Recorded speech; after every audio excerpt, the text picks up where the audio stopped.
Hola amigos, Dr. Labrunicky. Today we're going to learn the conditional tense in Spanish. What is the conditional tense? In English, you use the word would, and typically it explains a hypothetical scenario, so it has two parts. Another use is to express politeness. Let me know in the comments section why you're using the conditional tense. In this video, we're going to take a look at some examples so you can get a better idea of what the conditional tense is in Spanish and English. Then we'll look at how to conjugate it for regular and irregular verbs. And last, we'll end with some practice activities. Alright, let's take a look at some examples to get a better idea of what the conditional tense is. Our first example, Yo caminaría el camino de Santiago si tuviera más tiempo libre. In English, it translates as, I would walk the way of St. James if I had more free time.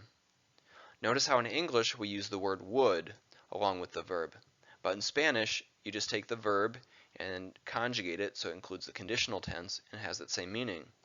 In the second part, we're using the imperfect subjunctive, and if you're doing something like taking an AP exam, that would be a great way to add a complex sentence to demonstrate your Spanish ability. In the second sentence, it's showing politeness. Me gustaría pedir un refresco, por favor. I would like to order a beverage, please. So you could also say, dame un refresco, or quiero un refresco, give me a drink, or I want a drink, but it's not as polite, so the conditional tense is a way to express politeness. Okay, so how do we conjugate? It doesn't matter if it's an AR, ER, IR verb, they all have the same endings. Typically, students learn the future tense and the conditional tense together or near each other. So if you just learn the future tense, it's going to be building on that. So for the conditional tense, you take the full verb and then you're adding some type of ia ending. So notice how all the i's have accents on them, and you should be able to hear that and say that and write the accent when you're working with the conditional tense. But let's take a look at how this would conjugate. Yo hablaría, I would talk. Tú hablarías, you would talk. Él, ella, usted hablaría, he would talk, she would talk, you would talk, the formal version. Nosotros hablaríamos, we would talk. Vosotros hablaríais, y'all would talk, used in Spain. Ellos, ellas, ustedes hablarían, they would talk, or you all would talk. So that's how you conjugate it for regular verbs. Okay, how about some of the irregular verbs? So I've just given you the yo form, and just the root is irregular. So once you figure out the root, the endings are still going to work the same as for the regular conditional, and you can refer back to the past slide to figure out what are those endings. So tener goes to yo tendría, I would have. Salir goes to yo saldría, I would leave.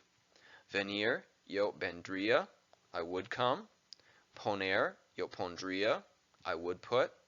Saber, yo sabría, I would know. Alright, let's take a look at a few more of the irregular conditional verbs. Poder goes to yo podría, I would be able to. Decir, yo diría, I would tell. Hacer, yo haría, I would make or I would do. Querer, yo quería, I would want. Notice here how quería has two R's in it. That distinguishes it that it's the conditional tense. If it just has one R, then that's the imperfect, saying I wanted something in the imperfect past tense. And then last, haber goes to yo habría, I would have. So this is different than tener. This is part of the conditional perfect. So haber is an auxiliary verb, so it always has to be used with another verb. So our example here, yo habría hecho mi tarea si tuviera más tiempo.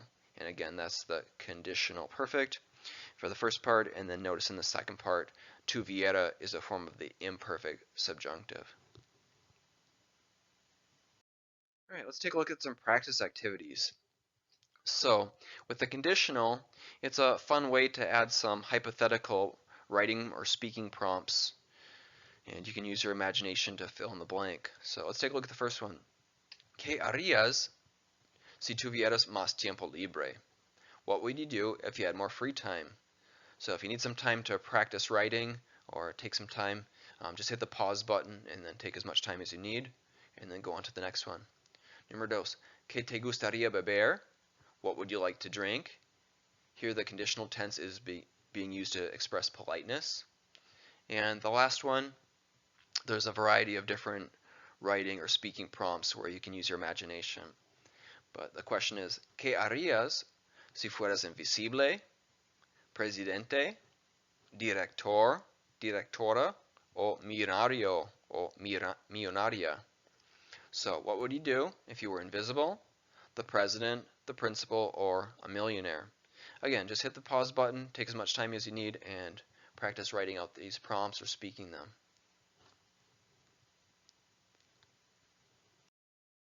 Gracias por mirar. Access all my videos for free. Just click the subscribe button. Learning Spanish with Dr. L. Hasta pronto.